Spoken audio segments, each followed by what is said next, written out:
Likas sa ating mga Pilipino ang magtiis at maghirap.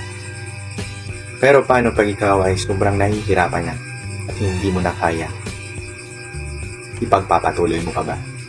Ngayong gabi ay may babasahin tayo ulit na letter na special kasi need nating magtagalog. Ito ay request ng ating letter sender from Manila sa ating programa Palautwasan. Kung sa diin, ang inyong problema, pagkatagaan natin sa kaatagan through advice. Dear Papa Clark, isang napakagandang gabi sa iyo at sa iyong avid followers. Sa totoo lang po, bago pa lang ako sa iyong Facebook page. Taga-Capiz din po ako. Kaya nakakaintindi ako ng inyong lingwahe. I'm working here in Manila. Nais ko rin po sanang ibahagi sa iyong programa ang aking problema para mabigyan niyo din po ng advice at maparating ko sa boyfriend ko through your program. Itago niyo na lang po ako sa pangalang Kate. 30 years old. May jowa at staying now in Manila. Ang problema ko po sa aking boyfriend is every time po na kami, SEX, gusto niya pong ipasubo sa akin ng kanyang sandata. Kahit po ayaw ko at hindi ko gusto, pinipilit niya ako. May times pa nga po na medyo nabubulunan ako kasi po malaki pag sinusubo ko. Kahit ilang beses ko na pong sinasabi sa kanya na ayaw ko, gusto pa rin niya. At sabi niya, pag hindi mo ito isinubo, hihiwalayan kita. Dahil mahal ko siya, kaya ko po isinusubo. Sana po mabigyan mo ako ng advice pang tagapagpadala, Kate, from Manila. Mapapalaban tayo ngayon sa Tagalog ah. Good evening once again, Ma'am Kate. Ma'am Kate, laki naman ng problema mo. Actually, may mga bagay dito sa mundo na kung minsan need rin nating tanggihan. Katulad ng pinapagawa sa iyo ng jowa mo. Kung mahal ka niya, rerespetuhin ka niya at hindi ka niya aabusuhin. Na kahit nagsasabi ka na ayaw mo o ayaw mong isubo, may gusto pa rin niya. At sinasabi pa niya na hihiwalayan ka niya pag hindi mo sinubo. Ma'am Kate, sa totoo lang,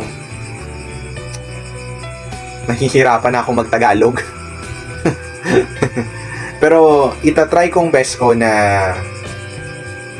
makapagbigay ng komento at suggestion sa iyong problema. Una sa lahat, kung mahal ka talaga ng boyfriend mo, hindi ka niya aabusuhin.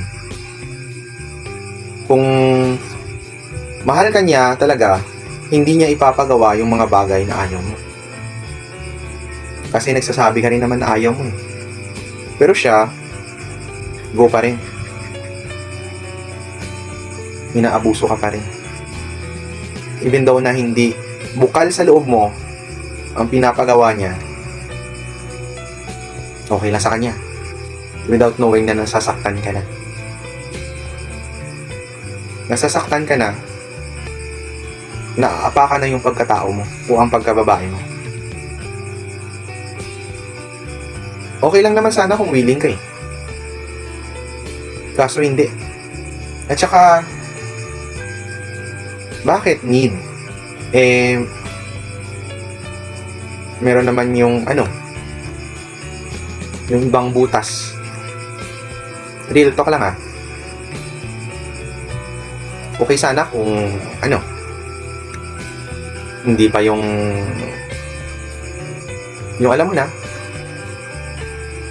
hindi pa pwede naman at willing ka naman. Ba't dun pa talaga sa mouth mo? Siguro ipagpalagay natin na dun siya masasatisfy or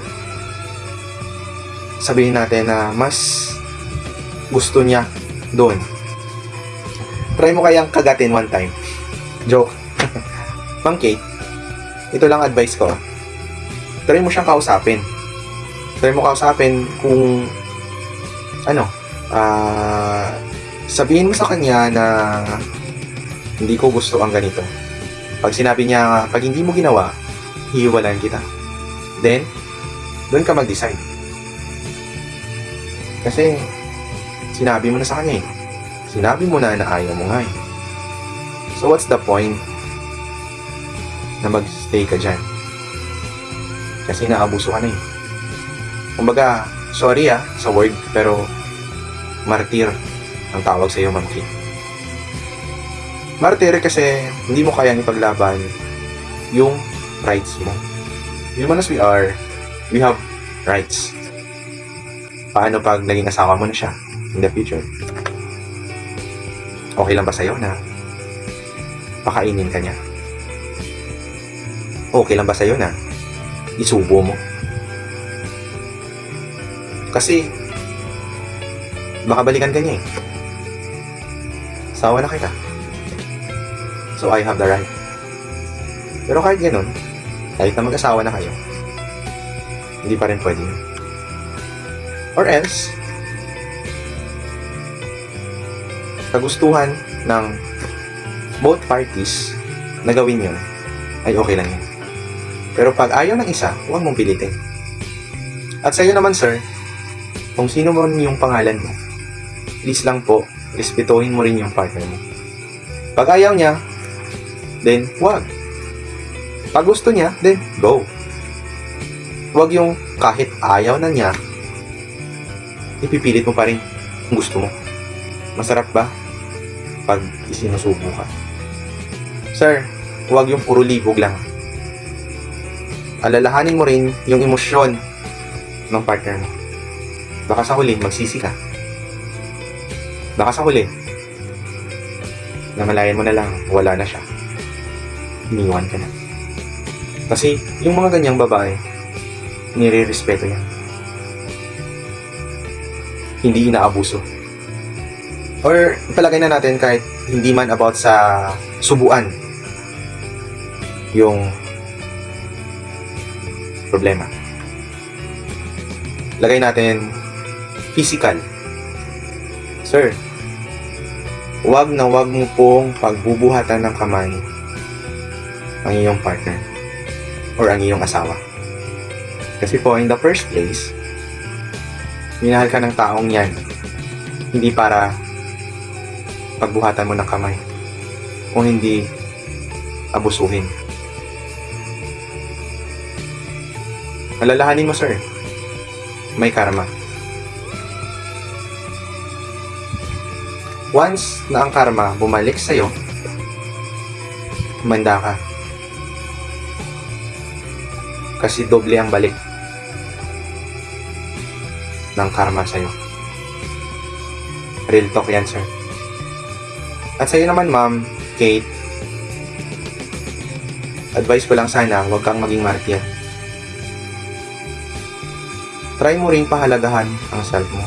Hindi lang yung puro love na binibigay mo sa kanya. Bulag ka. Kasi hindi mo nakikita na inaabuso ka niya. Dahil kasi mahal mo siya, okay lang na isubo mo kahit ayaw mo. Kasi baka iwan ka niya.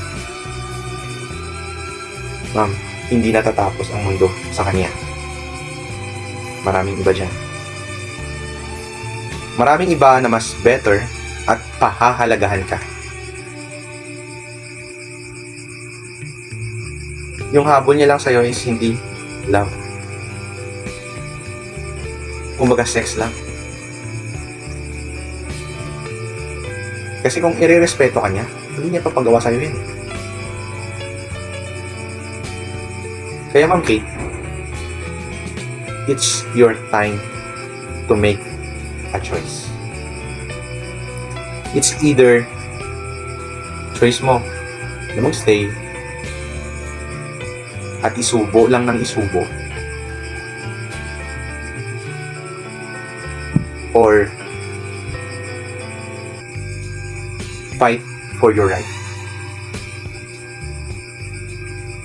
Yun lang ang ma-advise ko sa iyo, Ma'am Kate. Sana po makatulong kahit papano yung advice ko sa iyo. Maraming salamat sa pagpapadala mo ng iyong letter sa aking programa, Palautwasan. Once again, stay safe and God bless.